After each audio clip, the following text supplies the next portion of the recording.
Game genres have undoubtedly seen a lot of evolutions in the last generation. We're seeing first-person shooters absorb RPG-style stat progression into their feature sets, we're seeing puzzle games get a PhD in physics, and we're seeing fighting games continue to land somewhere on the spectrum of tasteful and tasteless boob-jiggling mechanics. However, what's happening with platformers? Well, a lot, but one of the things that's happening quite often is a concept known as kill all the things. And when I say known, I mean I call it that. So I'm going to explore a little bit about what that is with a game called Moondiver, secretly titled Moondiver. It's a really long way down. Square Enix snagged Strider director Koichi Yotsui to work on a new side-scroller reminiscent of his famous game style. This platformer would debut as Neko Machina under the development team Field Plus, those behind parts of Lost Odyssey and the veritable bomb Mindjack. While the game isn't related to Strider, it's clear that Yotsui was channeling the Slash-Happy Ninja in his overall vision. Yet somewhere between its inception as Neko Machina and its release as Moondiver, that vision was eclipsed. Moondiver is a kill-all-the-things game at its very core. You select from 4 color-coded characters, with a 5th one whom I forgot how I unlocked, each with different stack growth patterns and starting MCs, or moonsault combinations, which are basically magical spells. Beyond that, they're all the same. Everybody has to kill shit to level up, which grants 1 point for use in stack growth, with every 10 levels granting a second attack. By the way, super dumb. We're gonna explore why later, but just for now, understand that that's really fucking dumb. To wrap it all up, you can play with up to 4 players, drop in and drop out style, and kill all the things as a big happy family. This idea of kill all the things, often visited in shoot 'em ups and beat 'em ups, or in this case a slash 'em up, isn't quite as simple as your only objective is to kill stuff. Rather, when I say kill all the things, I mean games where you're flooded with enemies as general obstacles, but defeating them nets you nothing but experience and isn't necessary to progress through the level. In combative games, it's natural to think that if we see enemies, we should kill them, but that's a learned response. Now, whenever we see these threats, we think we should preserve ourselves. Even in video games, just like real life, it's the same fucking thing. And so when you see that in the game, you're like, well, I'm gonna kill everything. Kill all the things. But that doesn't mean it's gonna be fun. If your threats aren't threatening, and instead they're passive and slow and dumb, well, killing them is gonna be pretty lackluster.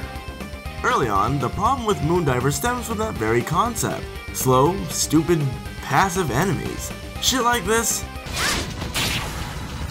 isn't fun to kill.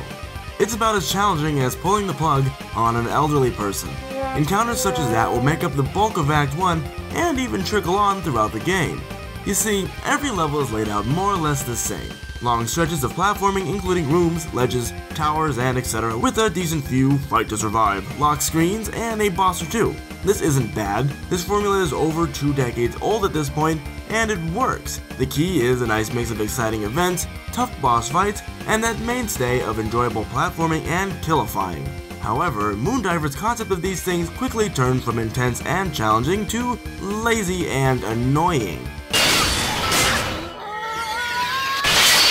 So we start with these black Batman things, and they don't do much. But then they get some turret backup, and then these Galaga mosquitoes. But, you know, that doesn't really amount to much either. So then the Batman start exploding. For double explosions, the game throws in these teleporting explosions that chase you. By Act 2, everything's getting upgrades and taking longer to kill, and all these types of enemies are being thrown at you at once. And then come the lasers. These noisy beams of white death are the bane of fun in Moondiver. You might think, oh, just avoid them. But they start off screen with no indication of which direction they're oscillating. Sometimes you just walk into them on the fucking floor. They do tons of damage and actually have a decent amount of health, so they're not easy to kill even once you get to them. To make sure that they're kicking your ass, of course, they even start stacking 2, even 3 lasers in one fucking spot. It's insane to think that if my character just had something as simple as a mirror, the whole game would be a cakewalk. But it's not a cakewalk. All the lasers and environmental hazards really just slow down the pacing of the game. They frustrate, they hinder, and they really aren't fun to interact with or avoid. Remember this? If your threats aren't threatening and instead they're passive and slow and dumb, well, killing them is going to be pretty lackluster. Well, the opposite also applies.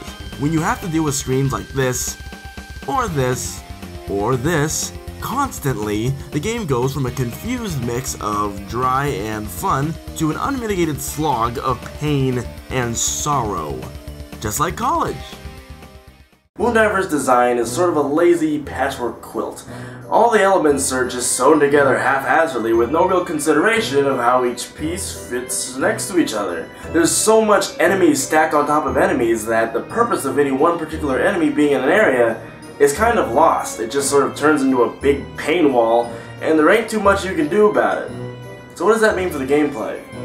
All those enemies and obstacles create a grind for Moondiver that turns its core from fun to chore.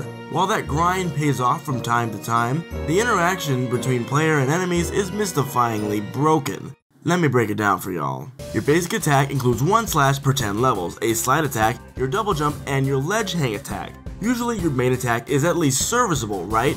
Well, it's not. But just in case you somehow actually make it powerful, it gets a delay before you can attack again once you run out of combos. Obviously, this is to give the enemies a chance, right? Good thing you can block and dodge. Oh, wait, you can't. You can jump or slide, but neither are all that safe, especially once the game gets all bullet hell on you. Of course, once you're a higher level and you can finally get in some good combos, the enemies start getting invincibility frames after each hit. Every time you think you're getting somewhere, the game just rips that success away from you.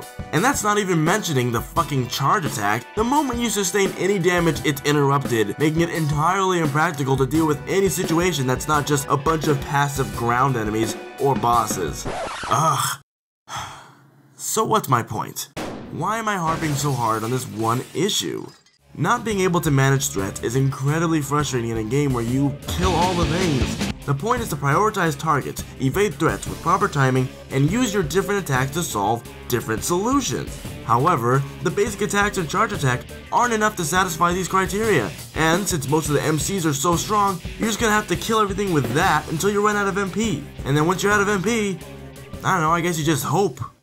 Moondiver is flawed, sadly, but in its flaws are several lessons for kill all the things kinds of games, and other games really. Manageable opposition is important, something that you can kill but that can also kill you, but isn't always going to kill you. Not so limiting in its threatening presence that you can't really deal with it properly. You need to have a nice little middle ground. Now when it comes to events, you want to have something fun, something with nice pace but not too constricting, and boss fights should be more than just dropping blocks on your head and firing insta-death lasers. Moondiver's got the foundation of a fantastic game, it just isn't one. Now, that said, what's left is still playable, just infuriating. So how do you make it through all the bullshit? Well, the real solution is to play with friends. All the combined health, damage, magic, and revival ability makes the game way more manageable. You can combine your MCs depending on how many players are participating, making the magic much more cooperative and even more powerful.